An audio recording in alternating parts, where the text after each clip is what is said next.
That's how you win in a dogfight. The pilot who can do all this faster is going to be ahead of the pilot who's going slower. And the business owner that goes through this faster is going to be way ahead of the business owner who's going around it slower. The African homework and that'll be $47,000. We will be having another 5-hour test this Saturday on if you go to college for 4 to 12 of the most prime years of your life. Stop the insanity! It's 2023, and there's a much better way to get an education. Helping you start and grow your own business and creating wealth for you and your family is our top priority. Each day, you'll be taught by multi-millionaire business owners who have been where you want to go and can show you how to get there. Graduate rich, not broke. Follow and start listening to the Millionaire University Podcast today. What's going on? Welcome to another episode of Millionaire University. Today's multi-millionaire mentor will be Bill Allen. Not only is Bill one of my most favorite people and one of my most successful students, but he also bought my business for me and pays me a nice interest check each month, which makes him extra near and dear to my heart. I sometimes like to remind my kids if they're being a little less than grateful that, hey, Uncle Bill bought that for you, so make sure you appreciate it. Bill is an implementing master, and he shares some really cool things with us on today's podcast, so let's just get to it. What do you say? Ladies and gentlemen, without any further ado, I give you the one, the only, Bill Allen. Bill, what's going on, man? What's up, Justin? I'm actually really excited. I did my first ever podcast with you interviewing me, and this has come full circle. It's really nice. It feels weird for me asking you how you got involved in business because I've been there most of the way, but give some context, how you got involved. How did you get where you are today? Yeah, so I think if we go back really far, I was buying candy in bulk and breaking it up in middle school. And then I started doing baseball card shows and stuff like that. So I had this little and I'm mowing grass and stuff like most kids probably do, trying to make some money. And then I kind of started working more jobs like raking sand traps at the golf course after that, and kind of went in more of an employee route. And then I went in the military. I went to college, went in the military, and got commissioned as an officer in the Navy and flew helicopters and airplanes for really like 10 or 12 years before I ever found like my way back to entrepreneurship and business. I got interested in real estate after that. Like I was looking for a side hustle, make some money, and started flipping a house. Like I flipped one house a year for a couple of years in a row. And then I found you. You were running a real estate podcast and a mastermind group, launched this thing called 7-Figure Flipping. This thing, like some people make seven figures in a year. And there was a race to $1 million. And I was like, if anybody's racing to $1 million, I want to be a part of this contest, this thing. And my competitive nature kind of took over. And I did something I never thought I would do and join a paid program. I hadn't bought anything in my life. I hadn't bought a course. I hadn't bought a live event ticket before that. I didn't even buy books, actually. I had a library card. And so all this stuff just kind of led me to needing mentorship and coaching to figure out how to get to the next level.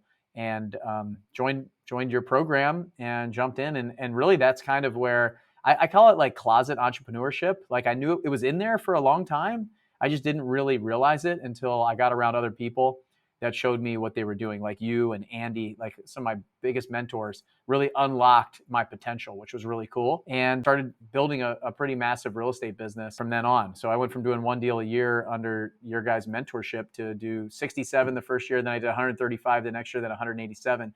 And what I realized is I was a business owner. I wasn't a house flipper. I wasn't a wholesaler. I wasn't a real estate investor. I was building a business. And that's what you guys taught me to do, which was really cool. Real estate just happened to be the widget. And I think about this and I teach this all the time now, having, as I'm sure you'll talk about, bought your company. Like a couple of years later, I bought the company and took it over. And everybody that I teach now, it's like, look, you might think you're a real estate investor and you run a real estate company, but you're not. You're a business owner. Real estate just happens to be the widget. So it doesn't matter what the widget is.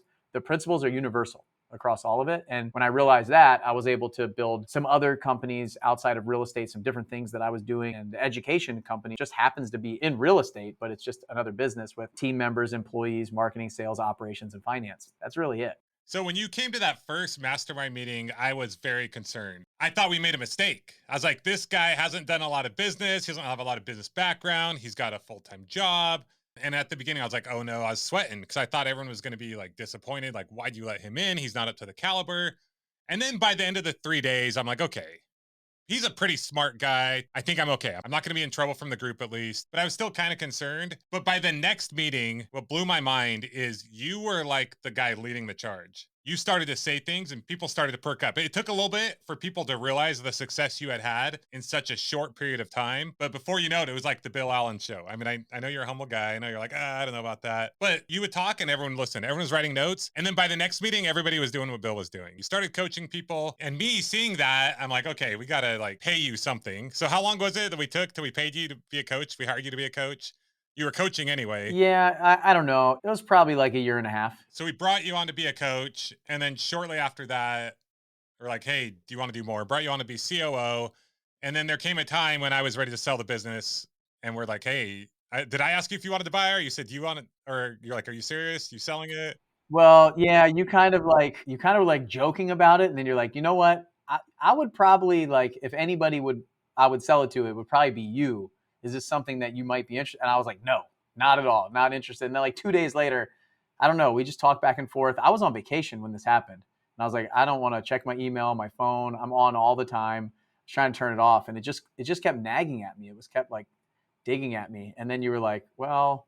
And I was like, oh, let's talk when I get back, and maybe. And then it was like 2 days after that we had a deal. And so yeah, it was put on my heart, I feel like, in the beginning. And I was like, no, absolutely not. No, no, no. It's almost like you get that tap and you just refuse it, that refusal of the call in the hero's journey. And it's just like, no.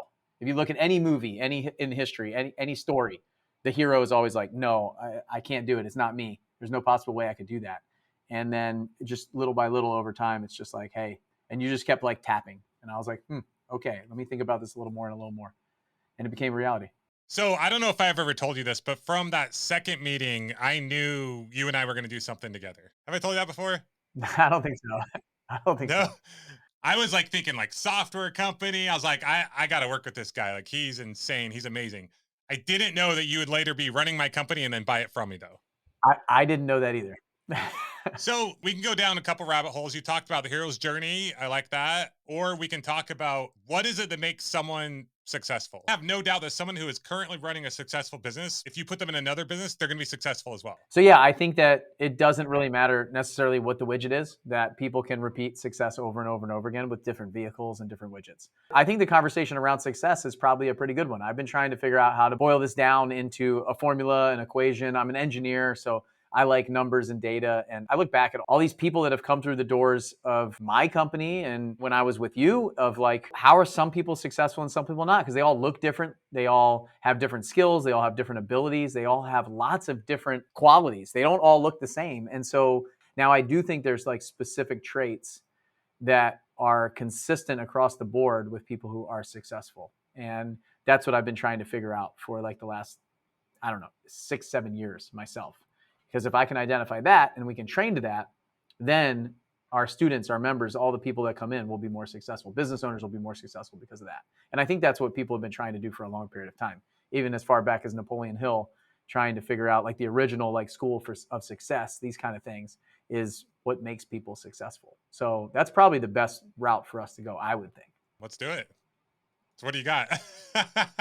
You just want to know what I think? Yeah, I want to hear what you think. So the first thing for me, when I look back at my success, is I feel like I was a good student. In the beginning, it took a lot to break down what I thought I already knew. Like I show up and I thought I knew some stuff.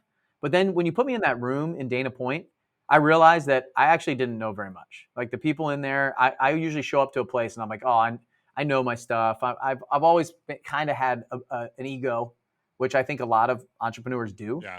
I don't have an ego. Right. And, that's funny. And so I showed up and I just like, after that meeting, I just said, you know what? I paid a lot of money to be here. These people are doing a lot more than me. So when they tell me to do something, I'm just going to do it. I'm not paying the guy on YouTube. I'm not paying the guy on the podcast. I'm not paying the guy who wrote that book or the girl or whatever. I'm not paying them. I'm paying a lot of money to be here and they're successful. I'm just going to duplicate their success. And when they tell me to do something, I'm just going to do it. I might do it my way with my own little spin on it or take a couple things and kind of put it together, but I don't know enough not to do it. And so what I think is going on right now in today's world and society is that there's too much information out there. It's too accessible. It's too available. And it's so confusing. And so all people need to do is just pick one person, one system to follow, and just go all in on it and just do it. Especially in the beginning when you don't know what you're doing. Like Daniel-san in The Karate Kid with Mr. Miyagi, he was like, paint the fence and wax the floor. And he had no idea what he was doing. He was doing it over and over and over again all day. And he's like, why am I even doing this? And then when Mr. Miyagi's like punching him and trying to hit him and stuff, and he's blocking everything, he's like, wow, like it's just reflex. And so I think we need to do this stuff over and over and over again and just commit. So I think I was a really good student after I was finally kind of like broken in a little bit and realized that I don't know what I'm doing. And so just being open and willing to not know and do the things that I needed to do. And then also put in the time and the effort. And so I think a lot of people, they want the easy button. They want the easy path to success. So what seems like it happened really fast for like you from one meeting to another, that one meeting to another was like 3 or 4 months. It was not fast to me because I was doing all the work under the surface, behind the scenes, putting in the time. I was getting up at 4:30 in the morning because I had a 10 to 12 hour flying time job for the military. And then one weekend a month I was flying for the military. So I would get in my office at 4:30, and when my family woke up at 7, then I'd come out of the office. So I put in 2.5 hours before anybody in my house got up. And then I would go to work and I'd come home. I'd play with my son. We'd have dinner. We'd put him to bed. And then my wife went on the couch to watch TV. I went back in the office till about 11 o'clock at night. And I repeated that for a year. And so I'll say I'm also willing to put in a little bit of work. And I don't think it needs to be massive work. If you think about it, I mean, that's like 3 or 4 hours a day. You know, it wasn't a ton every single day, but I had a full-time job. And I wasn't like, oh, I can do it for 30 minutes a day. But it felt like a lot because you had other things you were doing. Totally. And so the people that don't have a job that are full-time in their business, I'm like, I really don't have any patience for you if you're not willing to spend, 4 to 6 hours a day working on it and being really diligent on it. So I think number one, it's being willing to be a good student. And what that means is studying and putting in the work that a good student would. If I'm going to learn math, I'm going to learn it from my math teacher. I'm not going to go try to learn 5 different versions of math, people teaching it 5 different ways. When I go teach my son how to ride a bike, we're doing it my way. He's not going on YouTube, watching 5 different methods, 6 different methods. We're going to pick one and we're going to go do it. And so I think that's the problem right now. There's just so much information. There's so many people trying to teach it. And like, if you're listening to this, you found your guy, And so you got to go all in on that. You got to go all in. You got to cut out the noise. And you got to stop pretending like you can figure out which of the 5 people to listen to. Before I joined your program, like 8 years ago, I had this feeling where it's like all the information was out there. I was on all the free forums. I was listening to podcasts. I was watching YouTube videos, and I had all the puzzle pieces. Like I had them all, but I just couldn't figure out how to put them all together. Like it just didn't make sense. Like I didn't have the map. And when I got there, I got in that room and I came in, what I realized is like, you guys just showed me how to put all the puzzle pieces together. And it's like the fog cleared and the path was clear. And then every time I'd hit a roadblock, I had support. I had somebody to come back to and say, hey, what should I do here? And I would ask questions. So I was also very active. I was also very active in the community. If I'm going to spend that kind of money, $25,000, I'm going to get all I can out of that program. And I think it's a little bit because I was like kind of cheap, So I was like, if I spend $25K, I better be getting $250 back. So I think that was a big piece of it, was being a good student, being willing to just do what I was told, and not trying to think I already know the stuff. Because if I already knew the stuff, I'd be doing it. And then the next piece is getting out there and actually doing something with it, and not needing to know everything before I start. Just go from point A to point B to C, point C to D. And that was probably the hardest thing for me, because I like to, as an engineer, I want to know like how the entire thing works before I go. Before I was able to drive a car, my dad required me to learn how the internal combustion engine worked and the braking system on the car before I could even get behind the wheel and drive it. And so that's been like beaten into me my whole life. Yeah. And so that slowed me down in the beginning. It's something I've gotten past now, which is really helpful. There's a few things I'm hearing here. You had a goal, you had a vision, you wanted to change your life, you wanted to make more money, you wanted to take care of your family, you probably want to be financially free, you didn't really want to have a job. And so you started doing some research, you thought, okay, real estate's my path. You got going on real estate, but realized you were kind of all over the place. Then you found specific coaches, AKA, no. So you found coaches, you found a group, and then you dove all in, you committed, you put yourself in a room with people who were smarter than you, or rather knew more about the specific thing that you wanted to learn about. And you just surrounded yourself with them. And then you took action. You implemented the things that you learned. you did it in your way though, which I think is important. And then from there, I always say like action leads to information. Like implementation leads to information. You get feedback from that, and then you even know more. And then you have your team that you can continue to go to, aka your coaches and people in your group.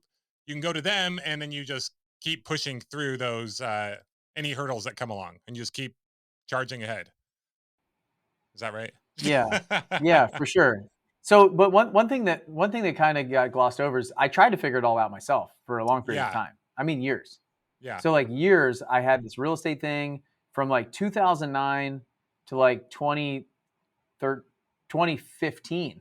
yeah. I was like dabbling in real estate. Like I bought this house in 2009. I started fixing it up. I got addicted to kind of HGTV shows. Yep. I like demoed a bathroom in there and I rented it out. And so like that like whole story all the way to joining the program in 2015 is like 6 years of me going slow Yeah. because I wasn't willing to invest in myself. So what I'm And hearing so there as well is commitment, right? When you put the money in, you're like, hey, I'm committing. It's a commitment I'm totally. making, right? Totally. And I also was just kind of like dabbling before that too for a while. Like the 2 years before that, I was like serious. I was like, okay, I'm gonna buy more real estate. This Yeah. because I just got back from England in 2013. We had our first son in 2014, got married. I got 3 mouths to feed, all that stuff. And honestly, I wasn't really interested in leaving my job. I really loved flying. And so I thought this would be a good side hustle to make a couple $100,000 Yeah. a year on top of that. And so initially, it wasn't even for that. It was just a little bit extra money. It was to become financially free faster, but I wasn't ready to like quit my job, retire, like I'm more time, all that stuff. I just wanted to do this thing I was doing better. Yeah. And when I saw somebody who was doing 100 houses a year, I was like, I'm doing one. I just wanted to do 12. Yeah. Like I didn't have big goals of doing 100, 200, 300. And then, little by little, you start seeing it. I did an Instagram reel recently that really kind of exploded. And and it's about success. And I think it's very valuable here because in the military, when I started studying this, we have this process. And I love process, procedures, systems like you, right? And so we have this process that was built by an Air Force pilot. It's called the OODA loop. OODA. So OODA. So when the jet pilots are dogfighting or whenever you're going through a decision-making process, we're going through this. And the person who can go through this quicker is the one who wins in a dogfight. The person who in business goes through this faster is going to win in a negotiation and sales and all of these things in business. So the way that it goes, and I think it's really valuable for how I make decisions. I didn't even realize this, like the application to business until recently when I was studying this. So the first one is observe. So OODA, the first O is observe. You just kind of observe what's going on. And so I feel like that was my first meeting. I was kind of just like watching what other people were doing, observing. I didn't really know what was going on, but I'm just kind of observing what everybody else is doing, the landscape. If it's something that I'm doing like a new initiative, I'm just kind of like taking in information, right? And then the second one is orient. So to orient yourself is kind of get some situational awareness. So look at the past, look at the present, think about the future. You're kind of like orienting yourself to get a good feel of what's happening and what could be. So with the information that I then take in, what does this mean to me? Maybe it's your market, maybe it's your business right now, maybe it's your background, maybe it's your history, maybe it's your skill set, all these things. So I'm observing at first, just taking in information. Then I'm orienting myself to say, okay, where am I? What does this mean for me? And then I decide. So the D is decide.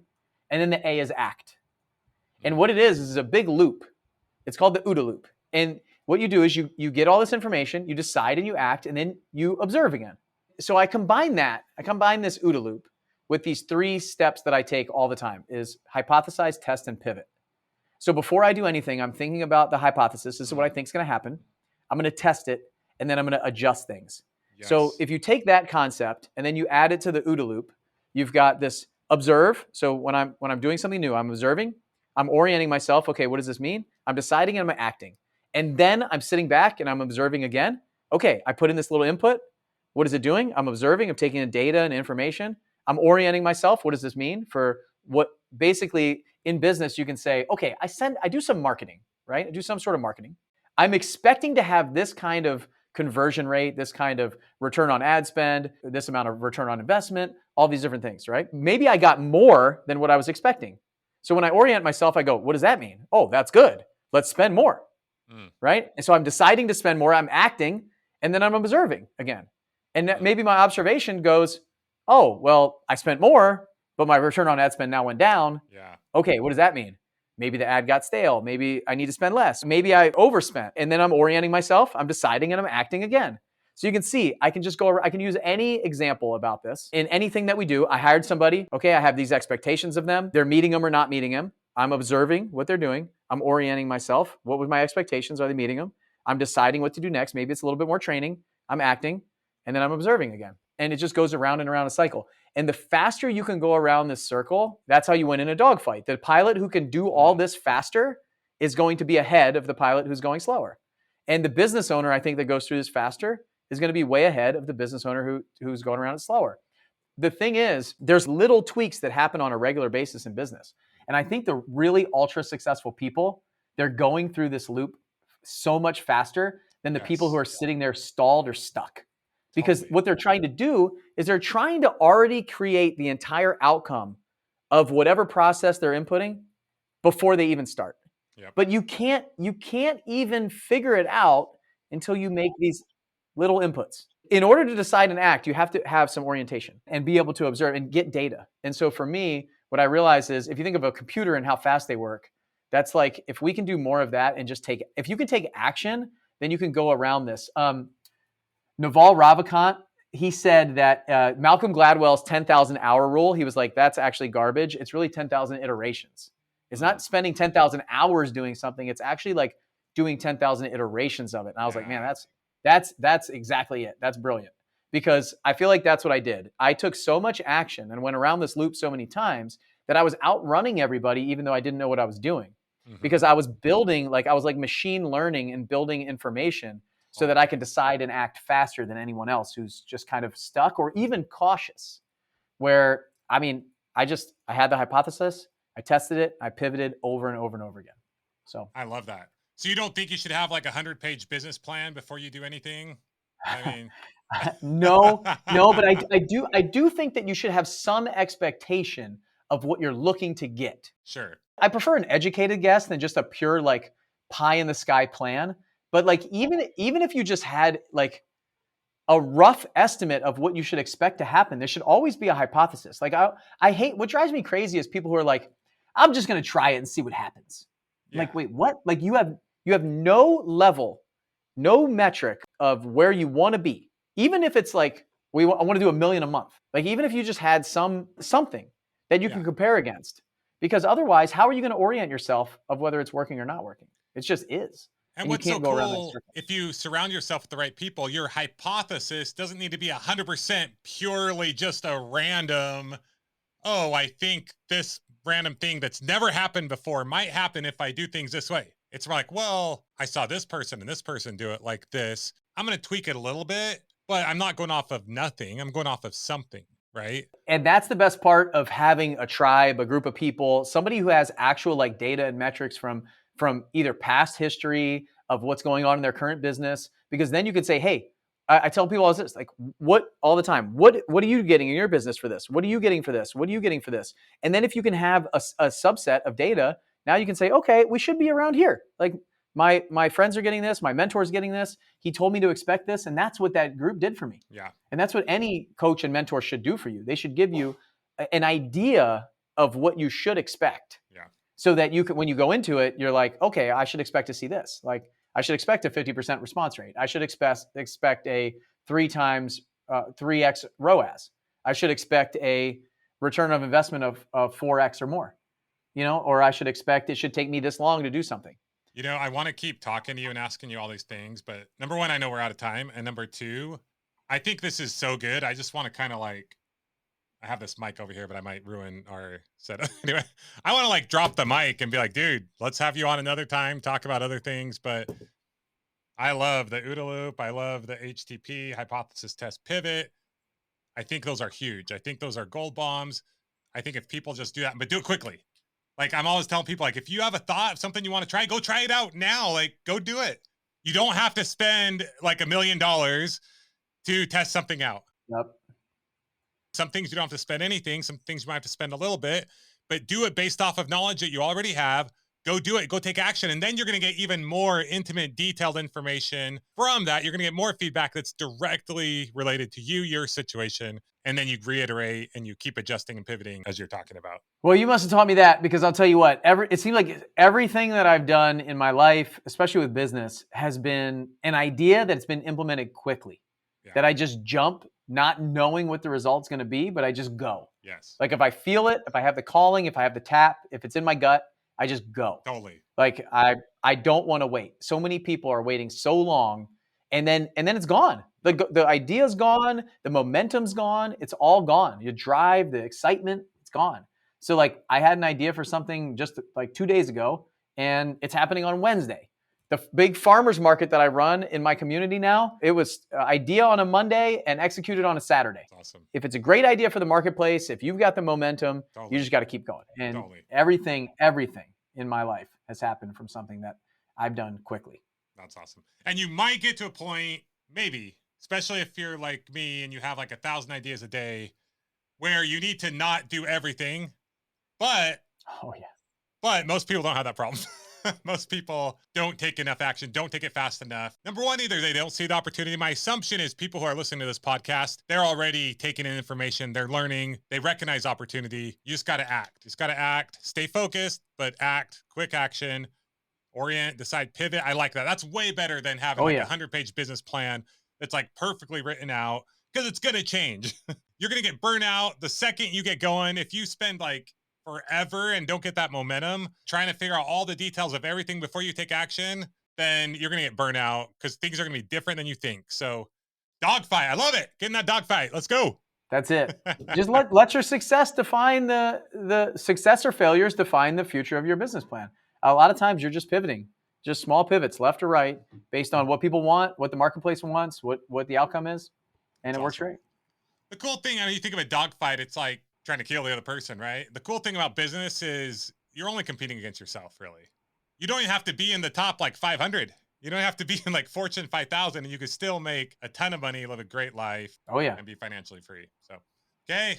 Thanks, Bill. Any parting words? No, I just, I appreciate you having me on. This is really fun and exciting and full circle from the beginning. So I'm incredibly grateful to you for putting on the original podcast that you made to pull me in, to suck me in, to sell me a $25,000 thing. Because honestly, seriously, like that changed my entire life. Investing in myself changed my entire life, the financial future for me, my family, everything. And I'm grateful for it. Like if it wasn't for you pushing me and doing the marketing that you did and the sales that you did on the podcast and everywhere, it's like, I wouldn't be where I am. So I really mean it. I know that anybody's thanked me as hard as I will ever thank you for getting me to invest in myself $25,000, and what it seemed like to me then, spending $25,000. I mean, I looked at it like, literally, I looked at it like a car, like not an asset, like a liability. I looked at it like a Honda at that time, when it's complete, like the number one thing that I do now is I invest in myself.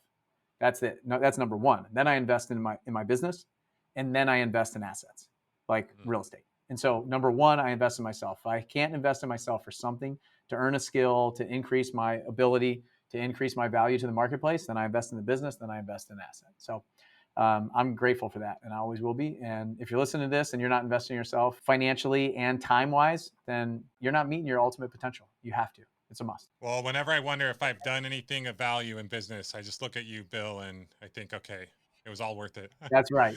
Okay. I'm glad to be that. I'll send you a big picture of me so that you can put on your wall, and you can. Okay, done. You can look at it and just remember. No, man, you're such an inspiration to so many people, and you were meant to run that company. Seriously.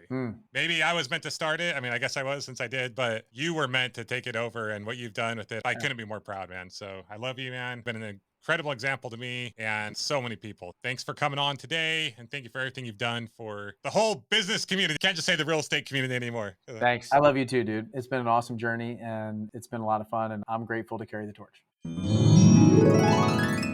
Boom, baby. My man, Bill Allen, bringing the heat. I mean, we're talking about OODA loops and HTP, hypothesize, test, pivot. That's what it's all about. You don't need a big business plan. You don't need to take forever. What's the thing you can do to start today? What's that hypothesis? What's that thing that you think could work? Start taking action on it and see if it does. Or better yet, just keep trying out things until you find what does work. Hypothesize, test, pivot. As fast as you can, just keep going. Do all the iterations that you can until you find the ones that work the best and double down on those and back out of the ones that aren't working. That's how you win in a dogfight, and that's how you win in the game of business. If you want to learn more about what Bill has going on, go to sevenfigureflipping.com, or you can check out the 7-Figure Flipping podcast. I could talk to Bill for hours and he would just keep dropping the gold. So I'm sure we'll have him on another time. But for now, it's time for implementation. It's time to get to work. What is the thing that you can do today to start or grow your business? Feel free to shoot me an email, Justin@Millionaire University, with anything that you're committing to or any questions that you might have. And who knows, I just might talk about it on the next episode